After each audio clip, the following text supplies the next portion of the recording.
Adını çəkmədən bir təcrübə yaşamış şəxs haqqında danışım. O, ölkənin bir bölgəsində müxtəlif cinayətlər törətmişdi. Hətta öz şəhərində tanınmış cinayətkarlardan biri idi. Elə bir vəziyyət yaranmışdı ki, şəhərdə hər hansı hadisə baş verəndə, həmin cinayətin izini tapmaq üçün polis gəlib ondan soruşurdu. Bu işi ya sən görmüsən, ya dostların, ya da xəbərin var.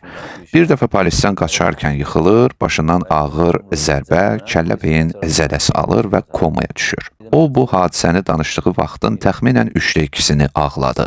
Həmin keçid mərhələlərinin birində müəyyən bir məqamda İmam Hüseyn əleyhissalamın hüzuruna yetişdiyini söylədi. Deyirdi ki, mən şəxsən onun özünü görə bilmirdim. Elə bil onun vücudunu görməyə layiq deyildim və ya icazəm yox idi. Mən yalnız qol hissəsini, əlini görürdüm. Amma həm də bilirdim ki, hələ də oradadır və bilirdim ki, hansı böyük şəxsiyyətdir. Sonra onu bir yerə aparıb dedilər, burada qal. O dedi ki, orası ölü idi. Soruşdum, nəyə ölü idi? Dedi, hər şeyi. Torpaq ölü idi, hava ölü idi, səma ölü idi. Mən dedim, bu nə deməkdir? Məyər burada torpaq diridirmi? O dedi ki, bəli, burada hər şey diridir. Mən indi bu səhranın torpağına, bu yer üzünə baxanda açıq-aşkar hiss edirəm ki, bunlar diridir. Amma orada ölüm var idi. Siz soruşdunuz ki, ölüm nədir? Ölümün həqiqi mənasını oradan başa düşürük. Sonra əlavə etdi. Orada olanlar mənim öz əməllərimdən düzəlmişdi. Ayağımın altındakı torpaq, başımın üzərindəki səma, hava və torpaq, bunların hamısı mənim əməllərimdən qurulmuşdu. Sanki onların bütün materialı mən idim. Onlar məndən düzəlmişdi. Orada hər şey ölü idi. Çünki mən bu bədəndə olan müddətdə əslində ölü idim. Mənim bu ölü halım isə mənə o məkanı yaratmışdı. Sonra ona dedilər, qiyamət gününə qədər burada qalacaqsan. Qiyamət gününə qədər. Bir müddət sonra gəlib dedilər, bir hadisə baş verib.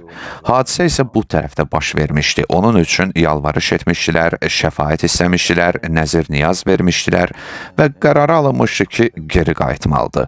Ona dedilər ki, qayıtmalısan. O isə deyirdi. Mən dedim ki, qayıtmaq istəmirəm. Burada qalmaq istəyirəm. Cənab Məhəmməd Hüseyn, bax burada qəlblər lərzəyə gəlir. Dedi ki, mən burada qalmaq istəyirəm. Soruşdum, harada? Elə həmin ölü yerdə? Dedi ki, bəli. Soruşdum, niyə? Mən bunun bənzərini heç vaxt görməmişəm. Mənim başqa belə bir nümunəm yoxdur. Adətən əzab içində olan hər kəs geri qayıtmaq istəyir. Amma mən yox. Soruşdum, axı niyə?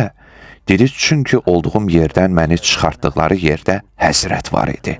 Mən həzrəti görürdüm. Mən qiyamət gününə qədər həmin əzabın içində qalmağa razı idim. Tək ki, onu görə bilim. Deməli, həzrətlə o görüş onun üçün bu qədər şirin idi. Dedi ki, bəli, tək istəyim onu görmək idi. Qoy sadəcə baxım. Başqa heç nə istəmirəm. Görəsən, ölümündən əvvəlki həyatında İmam Hüseynlə bağlı hansısa müsbət əməli xüsusi əlaqəsi olubmu? 3 il bunun cavabını soruşdum. 3 il ərzində atasından, babasından, nənəsindən, yaxınlarından soruşdum. Nə qədər araşdırdımsa gördüm ki, cavablar adi, adamlar adi, heç bir diqqətə layiq cavab tapa bilmədim. 3 ildən sonra xəcalət çəkirəm, axı bir şey olmayıb deyə axırda onu proqrama dəvət etmək üçün çox israr etdikdən sonra dedi, burax bu söhbəti. Mən dedim, bir şərtlə buraxaram. Sən nə düşünürsən, nə iş görmüsən, onu mənə de. Halbuki onun üçün çoxlu qoyun nəzir edilmiş, qurbanlar kəsilmiş, dualar oxunmuşdu.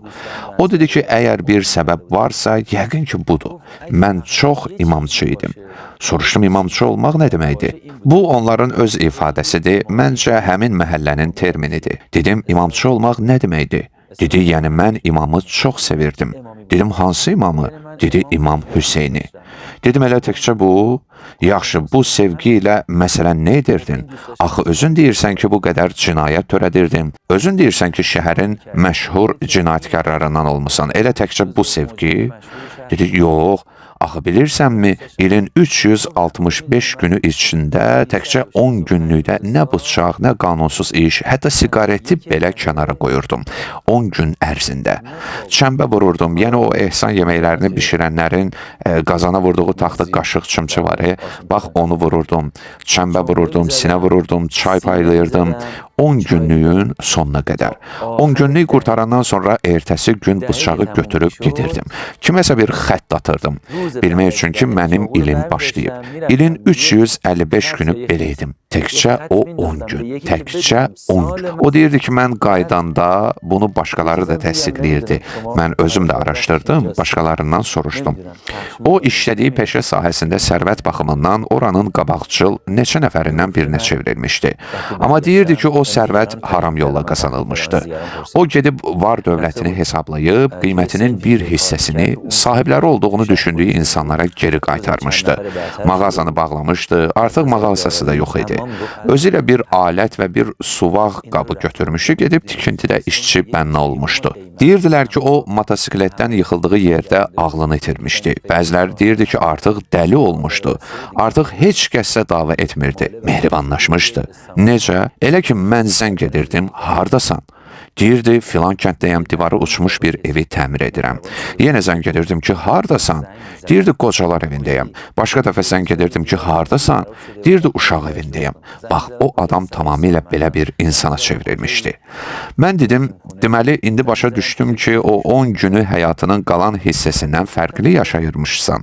Amma bir sualım da var. O hadisədən sonra bir daha dava salmısan, kimisə bıçaqlamısan, döymüsən?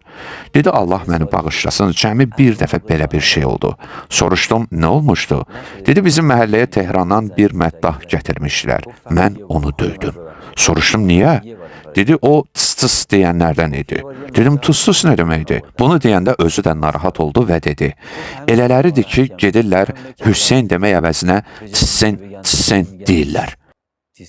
Dedim, mən onu minbərdən aşağı çəkdim, hamısına vururdu, o isə çıxıb minbərə.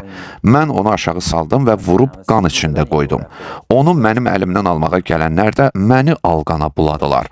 Axırda ikimizi də məsciddən çıxartdılar. Küçədə mən yenə qışqırdım, dedim. Mən bu məhəllədə yaşadıqca, mən bu məsciddə sinə vurduqca, kim Hüseynin adını tam şəkildə çəkməsə, mənimlə haqq hesabı olacaq. İndi burada səhv bir təsəvvür yaranmamalıdır ki, bəs şəhərin tanınmış 3 cinayətkarlarından biri ol, sən get heyətə və salam hər şey düzəldi. Yox, onu bağışlamadılar. Sadəcə ona təkrar bir fürsət verdilər. Bir fürsət verdilər. Çünki buna layiq olduğunu gördülər. Yaxşı, o bu fürsətdən necə istifadə etdi? O, geri qaydandan sonra haram yolla qazandığı malları sahiblərinə qaytardı. İnsanlardan üzr istədi. Xalqın xidmətçisi oldu və insanlara xidmət etməyə başladı. Ola bilər ki, insan belə bir dönüşdən sonra Allah tərəfindən bağışlansın. Amma haqqunnas belə deyil. Kiminsə haqqını tapdalayıb sonra ağlayasan və İmam Hüseyn də deyə ki, çox yaxşı eləmisən insanların haqqını tapdalamısan. Axı sən mənim üçün ağlamısan, sən mənim xoşuma gəldin, mən sənə şəfaət edəcəyəm, incitmisən də, adam öldürmüsən, fərqi yoxdur. Əsas odur ki, mənim üçün ağlamısan. Yox, belə şey yoxdur. Amma heç olmasa insana bir fürsət verilməsi, bir lütf və bir tövfiq nəsib olması mümkündür. Amma bu aləmdə hesabdır, qardaşlıqda qardaşlıq. Sənin o 10 günün də hesabdır, qalan 355 günün də hesabdır. Bu qədər ölümə yaxın təcrübə yaşamış insanlarla danışmısınız. Hansı hadisələr sizə daha çox ümid verir? Belə hallar çox olub. Məsələn, biri deyir, yolda bir daşı götürüb kənara qoydum. Sonra ona göstəriblər ki, əgər o daşı götürməsəydin, bir uşaq velosipedlə gəlib ona ilişəcək, yıxılacaq və filan hadisə baş verəcəkdi. Buna görə sənə yenidən qayıtmaq fürsəti verilir. Başqa biri deyir, avtobusdan düşmüşdüm, sürücü dedi ki, get bulaqdan radiator üçün su gətir. Su gətirərkən yol kənarında tənha bir ağac gördüm. Ətrafda heç kim yox idi. Bax, bu məqam çox önəmlidir. Heç kim yox idi. Düşündüm, qoy bu suyu bu ağacın dibinə töküm. Dayandım və suyu ağacın dibinə tökdüm. Sonra ona göstəriblər ki, bu hərəkətinə görə bütün varlıq aləmi sevinir və onu alqışlayır. Mən belə hadisələrdə ümidlənirəm.